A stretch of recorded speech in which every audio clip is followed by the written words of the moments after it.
If I were to start a brand today, do I start online or offline or both?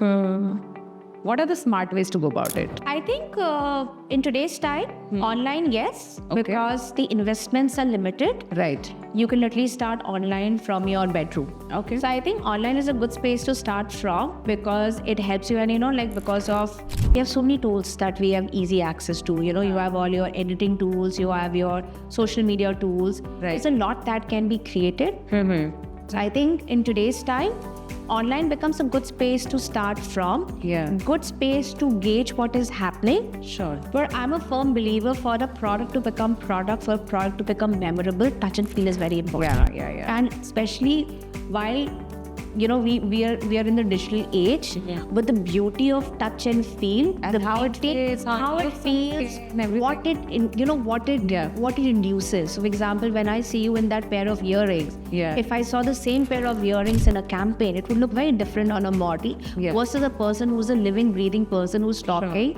The way it moves. So I feel it always has to be a good mix of online and offline. But for a 20-year-old who has limited access to funds, a lot of dreams, a lot of aspirations, I think online becomes a good space to work with, because online also leads to a lot of online dialogues. Basis that online dialogue, you're able to tweak and further tweak your product, Sure. which then helps you create a product which has takers in the market. I think when you know the product has takers in the market, then one of the biggest mistakes which a lot of young kids do is that the minute they feel that, they've hit the pulse, the product has takers in the market, either they go and increase the pricing or they flood the market with 20 new categories. And even before a brand is becoming a brand, there are 20 new categories that's there, and it's inducing overconsumption. The brand is becoming its own bottleneck because it has so many new inventories coming that a consumer is unable to say that, this belongs to this, this belongs to this. Correct. Also in jewelry, it's very important because at the end of the day, India is also the world's second largest manufacturer. So every nook and corner has jewelry.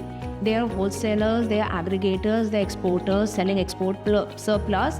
So for designers or people who are starting something new, it's very important to still find a voice and a place to command. And I think that voice and place to command only comes when they genuinely involve themselves in the process of design. So again, I'll come back to the absent ring that you're wearing. Yeah. Now, the thing is, absent ring is not fast fashion. It has been picked, from pieces of discarded watch. Yeah. There's industrial mechanism at play. There's a lot of detailing at play. And when you wear that ring is not just to complete a look. The ring is emoting an emotion. And that's a ring that you will not own. That's a ring that you will add to your collection. I feel with the kind of growth that the jewelry industry is seeing, especially the fashion jewelry industry is seeing, I think more and more people are jumping into the rat race saying that, this one can become an overnight success story, so can I. But what people are not realizing that if by replicating and duplicating stuff, they'll only get short bursts of success. For success to become successful, for stories to become meaningful, kids need to start Their own path.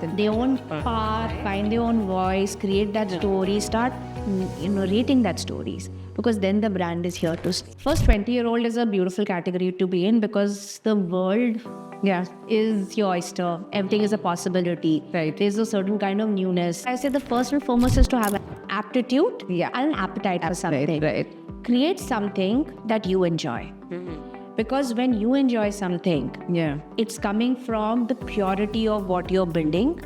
It's also coming from a lot of things that you like and dislike. That becomes a beautiful foundation to start something.